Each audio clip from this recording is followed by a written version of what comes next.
So this is a very unexpected video. This week I've given you 3 films to choose from, one of which I was going to go and see Odeon Cinemas, but last night I was a bit of a traitor because I was invited to the opening of a new Cineworld, not an Odeon, a Cineworld in Speke in Liverpool. I feel terrible, I feel like I have been a traitor. So before this review starts, I want to say a big thank you to Cineworld in Speke. They provided drinks, food, popcorn, water. We saw the MEG on their new super screen, which apparently is the biggest screen in the northwest of England. This screen has 27 amplifiers, super comfortable, leather seats. So a massive thank you to Cineworld Speke for being so accommodating. So stay tuned for this premature review of the MEG.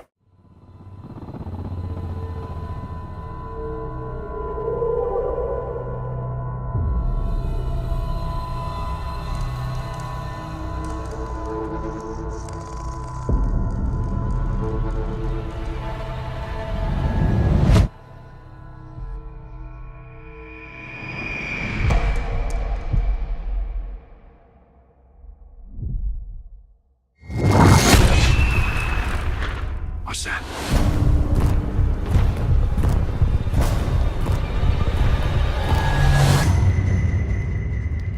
There's a monster outside.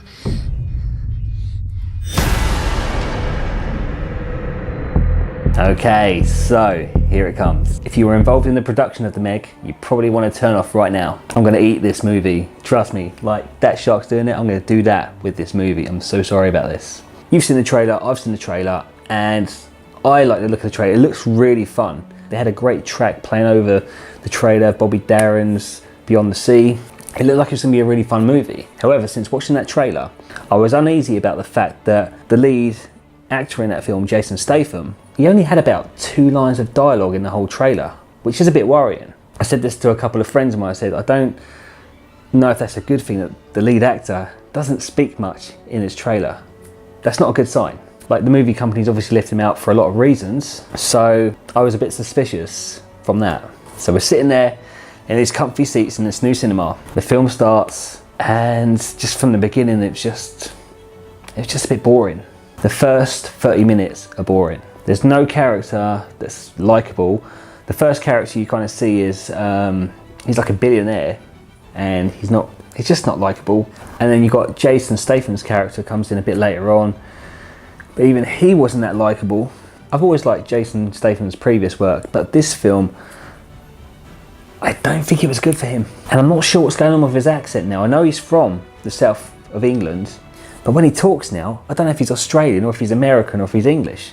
And I know people sometimes don't understand what I'm saying, but for most of this film, I didn't understand what he was saying. It's a megalodon. Some of it just, you couldn't understand what you're saying.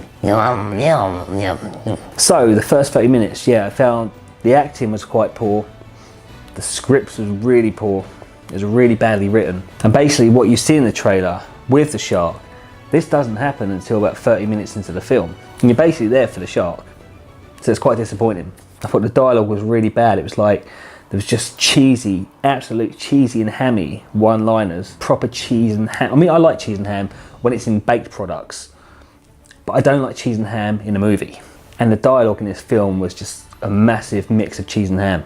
It's like everything was just poor exposition. Like the characters were just describing every action they did in the film and why they were doing it. And they were trying to be funny. It was just cringy, really. I went to see the film with a screenwriter friend of mine, and he didn't like this film either. So it's not just me saying, oh, this is the guy who's actually written for TV, and he's doing films, and he didn't like it either.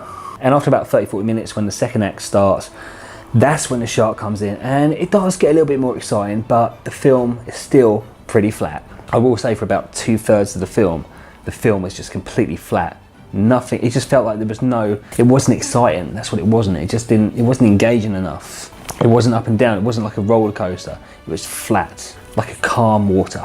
But towards the end, there were some really good action sequences, and what I found I really liked. I liked some of the action sequence, but it seemed I really liked the action sequences when no one was talking. So there's just really good action sequences, like were absolutely dialogue free. They were quite good. But then people started talking again, and it just made me go, ugh.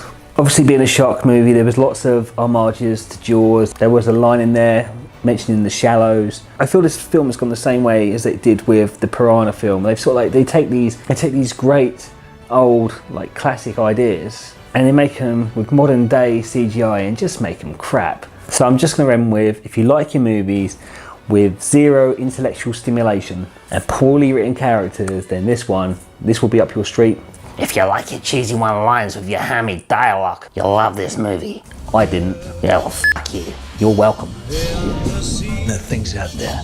You need to find it and kill it. Why don't you just put a tracker on it? Did you guys ever watch Shark Week?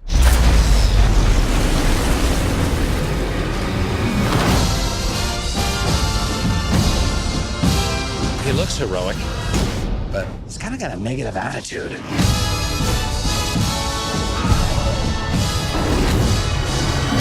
Chew on this, you ugly.